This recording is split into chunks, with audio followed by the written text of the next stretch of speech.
ज्योतिर्मय media house सविनय सादर करत आहे श्री अरविंद आणि श्री माताजी यांच्या तत्वज्ञानावर आधारित एक चिंतन, पूर्णयोगाचे अंतरंग. नमस्कार. आज आपण एका खरोखरच वेगळ्या आणि जरा विचार करायला लावणाऱ्या संकल्पनेवर बोलणार आहोत. आजारपणाची सूचना आणि त्याला आपण प्रतिकार कसा करू शकतो. आपल्याकडे आज श्री अरविंद यांच्या विचारांवर आधारित काही माहिती आहे आजाराच्या सूचना आणि प्रतिकार याबद्दल. खरं तर सूचना हा शब्द आपण किती सहज वापरतो, पण इथे त्याचा अर्थ खूप खोलवर जातोय असं वाटतंय मला. अगदी. म्हणजे श्री अरविंद यांच्या विचारांनुसार ही सूचना म्हणजे केवळ कानावर पडणारे शब्द नाहीत. अच्छा. ही एक अधिक सूक्ष्म, जास्त व्यापक संकल्पना आहे जी आपल्या शारीरिक आणि मानसिक स्थितीवर प्रभाव टाकू शकते असं ते म्हणतात. हेच तर मला खूप इंटरेस्टिंग वाटलं. आपल्या नेहमीच्या मेडिकल विचारांपेक्षा हे खूपच वेगळं आहे. नक्कीच. म्हणजे जसं ते संमोहनाचं उदाहरण दिले, हां. ते कसं तिथे फक्त झोपा असं म्हणणं ही एक सूचना झाली. हां. पण तुम्ही म्हणताय की न बोलता फक्त एका तीव्र इच्छेने किंवा हावभावाने सुद्धा सूचना देता येते झोप येण्याची. अगदी तसंच. ती जी इच्छाशक्ती आहे किंवा तो मानसिक संदेश, ती सुद्धा एक प्रकारची प्रभावी सूचना ठरते. अरे वा. आणि हीच गोष्ट श्री अरविंद आजारपणालाही जोडतात. अच्छा, कसं काय? त्यांच्या मते जेव्हा एखादी बाह्य म्हणजे नेगेटिव्ह शक्ती म्हणा किंवा आजारपणाचं व्हायब्रेशन शरीरावर आघात करतं, तेव्हा ते एक प्रकारची सूचना शरीराकडे पाठवतं. जणू काही काय म्हणतात त्याला, आजाराची एक सूक्ष्म लाट शरीरात यायचा प्रयत्न करते. अच्छा. म्हणजे शरीर त्यावर लगेच प्रतिक्रिया देतं. जसं की अंगावर काटा येणं किंवा एकदम थंडी वाजायला लागणं, घसा खवखवणं, असं काहीतरी. बरोबर.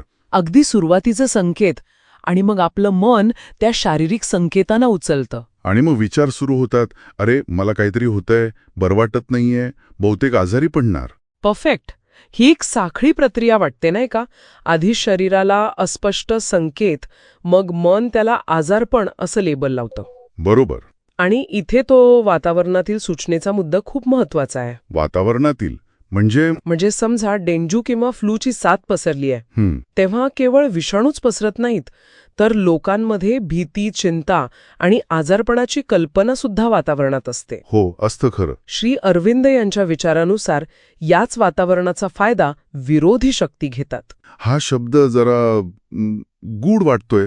याचा नेमका अर्थ काय घ्यायचा इथे? श्री अरविंद यांच्या एकूण तत्वज्ञानाच्या संदर्भात बघितलं तर विरोधी शक्ती म्हणजे अशा सूक्ष्म नकारात्मक प्रभाव किंवा शक्ती ज्या मानवी चेतनेच्या प्रगतीत अडथळा आणतात. अच्छा.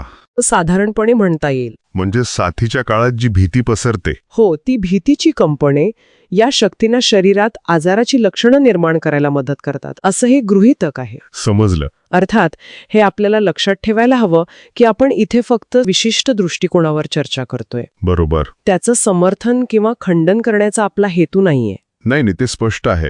म्हणजे वातावरणातील ही भीती किंवा आजारपणाची कल्पना एक प्रकारे त्या विरोधी शक्तींसाठी खतपाणी ठरते.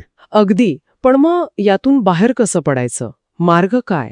इथेच श्री अरविंद मानसिक खणखरतेवर खूप जोर देतात. अच्छा. ते म्हणतात की जर व्यक्तीने म्हणजे आपण वातावरणातून येणारी ही नकारात्मक सूचना आणि शरीरात उमटणारी अगदी सुरुवातीची लक्षणं म्हणजे अगदी बारीक फर्स्ट सिम्पटम्स, हो, या दोन्हींना जाणीवपूर्वक आणि ठामपणे नाकारलं, रिजेक्ट केलं, तर आजार शरीरात मूळ धरू शकत नाही. म्हणजे फक्त फिजिकल इम्युनिटी नाही, तर मेंटल रिजेक्शन, ती नकार देण्याची क्षमता महत्वाची ठरते. हे खूपच प्रभावी वाटतंय. म्हणजे केवळ मला आजारी पडायचं नाही असं म्हणून नाही चालणार. नाही, त्याहून अधिक. तर त्या सूचनेला आणि सुरुवातीच्या संकेतांना सक्रियपणे नाकारणं अपेक्षित आहे. हो. त्याची डिटेल प्रक्रिया नाही दिली, पण त्याचा अर्थ साधारणपणे असा होतो की त्या सूचनेकडे आणि शारीरिक लक्षणांकडे तटस्थपणे पाहणे. म्हणजे डिस्टन्स ठेवून? हो. त्यांच्यात भावनिकदृष्ट्या गुंतून न पडणे आणि आपली जी मूळ निरोगी स्थिती आहे त्यावर लक्ष केंद्रित करणे. अच्छा. एक प्रकारचा मानसिक आणि काय म्हणतात त्याला, चैतन्याच्या पातळीवरचा प्रतिकार आहे. नुसती इच्छाशक्ती नाही, तर एक प्रकारची आंतरिक शांतता आणि दृढ निश्चय लागतो त्यासाठी. तर या चर्चेतून आपण काही महत्वाचे मुद्दे बघितले. एक म्हणजे सूचना ही फक्त शब्दांपुरती नाहीये, बरोबर. ती मानसिक, भावनिक आणि अगदी वातावरणीय पातळीवरही काम करते. हो. दुसरं म्हणजे शरीर आणि मन या सूचनांना टप्प्याटप्प्याने प्रतिसाद देतात. आणि तिसरं, जे सगळ्यात महत्वाचं वाटलं, जाणीवपूर्वक मानसिक नकाराने या सूचनांना निष्प्रभ करण्याची क्षमता आपल्यात असू शकते. अगदी बरोबर. आणि या सगळ्याचा निष्कर्ष काय निघतो? तर आपल्या आरोग्याचं सूत्र केवळ बाहेरच्या जंतूंमध्ये किंवा शारीरिक कारणांमध्येच नाहीये, तर आपल्या विचारांमध्ये, आपल्या मानसिक प्रतिसादात आणि आपल्या आंतरिक सजगतेतही दडलेलं असू शकतं, असा हा दृष्टिकोन आपल्याला सांगतो. खरंय, यावर विचार करायला लावणारा एक प्रश्न नक्कीच मनात येतो. कोणता? की श्री अरविंद यांनी सांगितलेल्या या आजारपणाच्या सूचनांप्रमाणेच अशा आणखी कितीतरी सूक्ष्म, आपल्याला न कळत येणाऱ्या सूचना असतील, ज्या आपल्या विचारांवर, भावनांवर किंवा अगदी आपल्या निर्णयांवर परिणाम करत असतील आणि आपल्याला त्याची जाणीव सुद्धा नसेल.